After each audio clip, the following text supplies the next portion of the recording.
Right now I'm in the scenic city of Boston, preparing for a very special event that's being Jourdan, James, Ichiro, and Rohit. Ichiro, thank you. And Rohit. But, so you guys are responsible for drug and robot pornography, the game Could you describe the latter one for us? I would describe as a game where you jump off of a perfectly good building, create your own stunts for points, and flip people off. Kudos and millions. Wow, that sounds exciting. What drove you guys to create such a game? Our creative guy, Big Dan, sent over videos of these guys in wingsuits. You're familiar with base jumping? Yes. Right? So these guys in wingsuits flying down the sides of mountains, and we're like, that looks like a lot of fun, but I don't want to die, really. Right. So what if we were to prototype that in the engine that we have? And over the course of the weekend, we did sort of like a really, really early version of and we loved it. And I think it took us a week to build that up and finally decide to prove out the fun. Yeah. So, I mean, base jumping seems really cool and thrilling, but when you're not actually base jumping, to turn that into a game, requires a little bit more. And so just having a 100-story building wasn't enough, and so that's what we came to. We went into the future. Yes. We had the floating buildings, which gave you much greater expanse of stuff to move through and so on. And that was sort of the early prototype, right?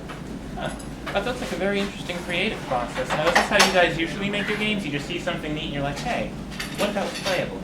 That's a good question. I mean, our latest title, Elegy for a Dead World, came up as a side project. It's sort of an experimental art project where I have been thinking for, since I was 11 years old, what about a game where you just walk and discover things? And so we teamed up with pop cannibal Zyva Scott, and he said, I like that idea, let's take that a step further. And I like British romance poetry, and so we came up with the idea of creating a world where you were exploring lost civilizations, dead civilizations, based on the works of Shelley, Keats, and Byron. Okay, that sounds fascinating, I have to say. So it's a little bit, so it's a very exploratory title, kind of like Dear Esther or Gone Home. I would say, it's so light, right? Who knows what it's about? You will by the time you play it. But the point is really that, for the most part, we just come up with ideas that many studios do, and then prototype. Yeah. And more we're trying to do sort of prototype things, and we'll show them to people, our friends, and we're happy. We happen to be talking to you after we've made a prototype. We might show it to you, and we just kind of see how people react and respond to the prototypes. Yes. And if they start throwing stuff at us, then we're doing it right. Right. Good. Now, we're here at this very special event. Now, it's about virtual reality. So, you were telling me earlier about your base jumping game. So, are you going to say that we're going to be trying that out with an Oculus Rift a little later? Absolutely. We're doing Oculus. We partnered with a local studio, Alchemy Labs, Alex Schwartz, Devin Carey, very talented people, and they said, we want to bring over to VR. And how can we say no at that point? Yeah, I mean, the first version of was PC. The second version was a tablet, which already made it more immersive because you were looking down and you were moving this thing around as you dove through the city. This was almost a natural progression. Now it's like you wear it and you're in it, and you just have to play it to experience it. It almost seems like the game was made for it. It's a third incarnation. That does sound very interesting because I know that I haven't tried an Oculus Rift. Today is going to be my very first time. But I do know that it makes the experience a lot more immersive. So do you think that the Oculus Rift is going to open up a lot more possibilities for developers? Oh, I mean, it already has. Like, think about all the types of games you see on the Oculus Share site that just would not be possible without the Rift. I mean, they ran a competition recently, right? And there was a game about hacking, which is all about doing this. And I am curious how we get from the point where we are now, which is take our games and then add VR to them, to here's the VR, we're going to build our games around them, and you can't not use the Oculus because of the way that the gameplay occurs, or because of the interface, or what have you. Yeah, in a sense, if you think about when mobile devices first became I don't want to call them games. When people first started making games for mobile, I think some of those games were ports, but some of those games were made by looking at the device and saying, what does this device offer? And it had, different types of sensors and so on, which gave you certain games that don't work on PC. They're just built for that platform. So I think the same thing with the immersive VR experience. You start to be able to do things that just didn't make sense, that were just not fun, maybe. Yeah, not possible. Not possible, really, more than, and so it'll be interesting to see. I feel like people are just scratching the surface right now, just trying out different things. So we'll probably start with a lot of like single mechanic things, maybe. Who knows? Yeah. So I guess it's like we're back to those old Atari 2600 days. We got this brand new technology. Yeah. Just have to figure out what exactly to do with Yes, this. we'll do everything. Everything and anything. Now it comes to the personal questions now. So how did you guys get into game design? I was 7 years old, and my father, instead of throwing me a softball, sat me in front of a TI 99 4A and said, "Here's your world." And my God, by the time I was 10, I knew I wanted to be a game developer. So I got my first job in I wrote my first commercial game software in 1988. And at that point I knew, well, I love doing this, I can do this, and I can make money on it. And it was sometime, within the last 10 years where I met Rohit at a salsa class. We were all learning how to salsa, and we got to know each other. Right, so we were both at the salsa class, meeting people. Both of us were single at the time. We met our wives actually indirectly through that. But we also met each other, and at some point down that road, I was working at a software company, kind of doing on the marketing business side, and Ichiro said, "Well, don't you want to work in games? And we bring people joy.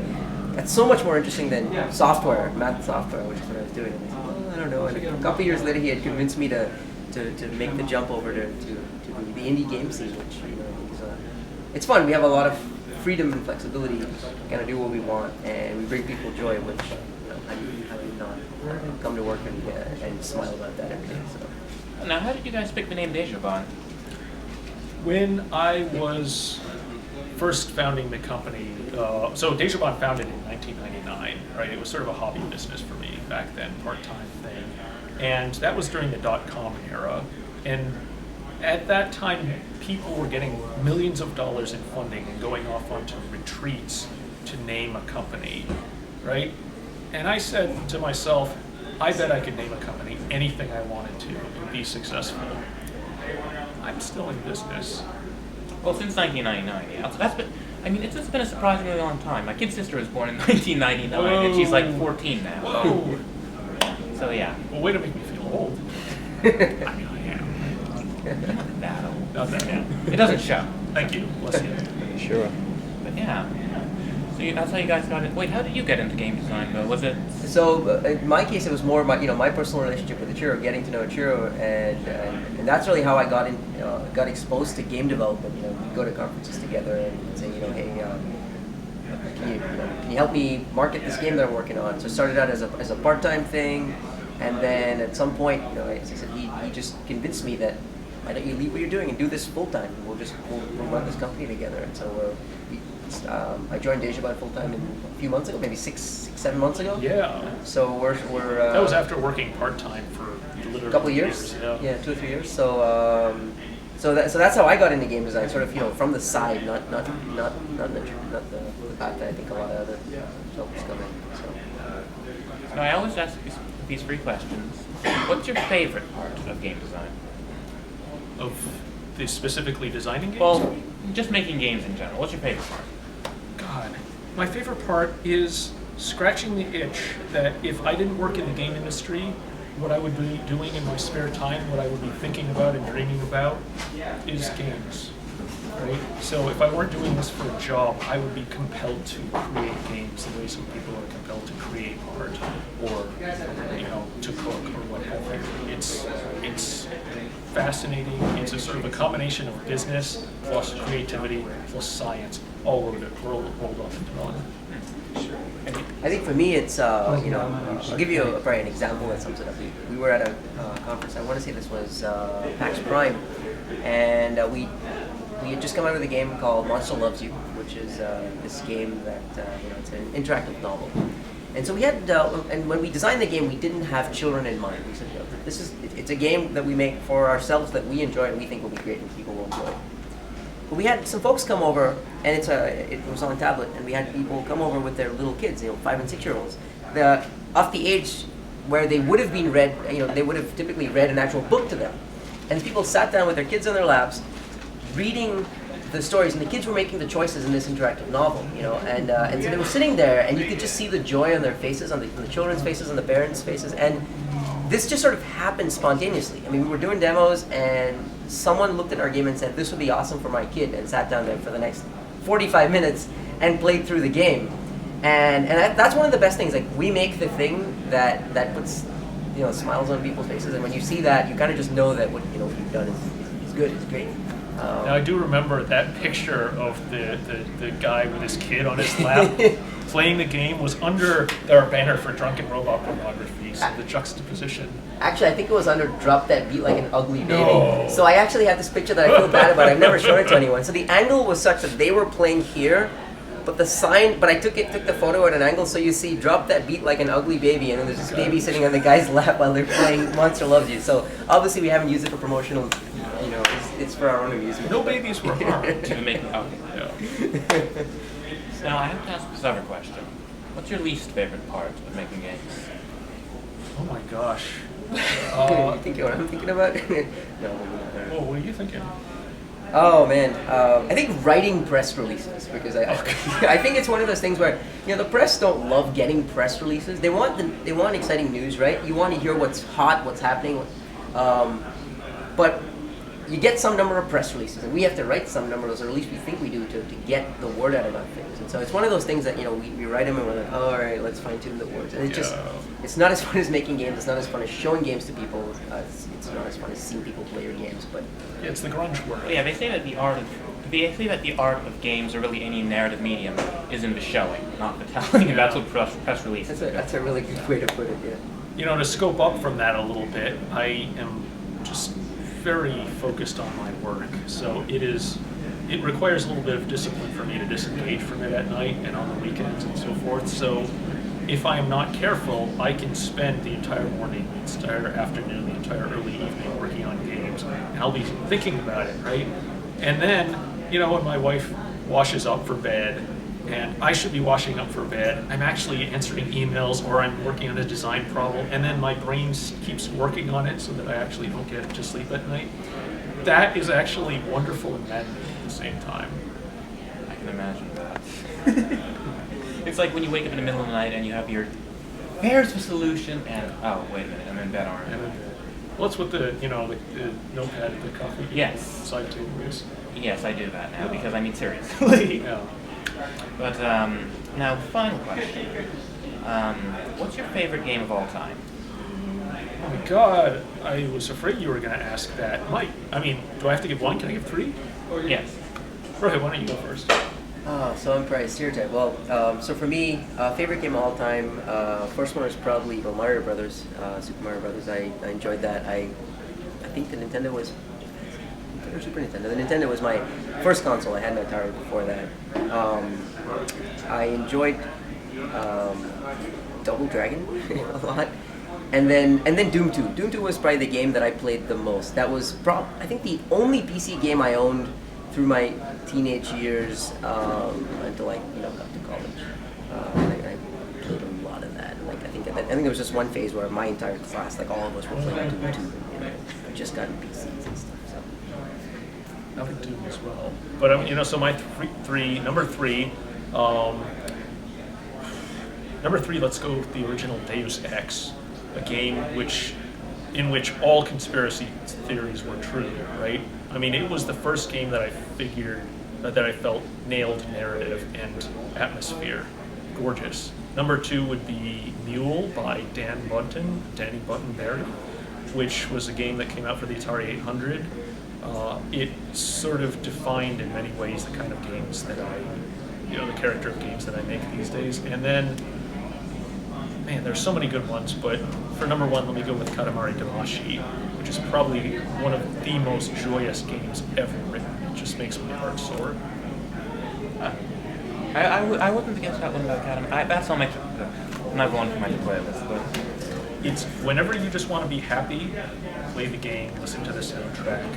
It's not a very happy game because it's about the king of all cosmos yelling at his son, the prince, right? You have to roll this stuff up. I'm disappointed in you.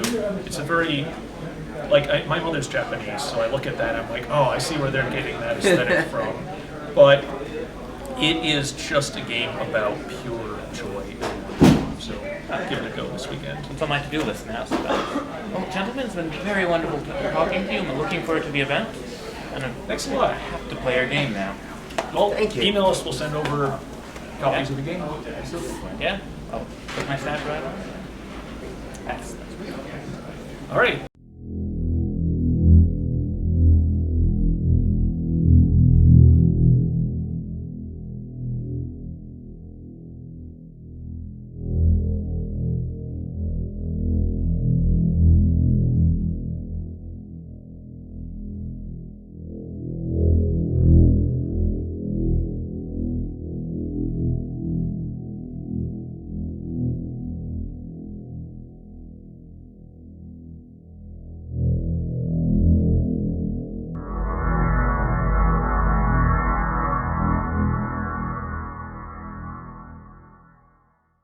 Just go.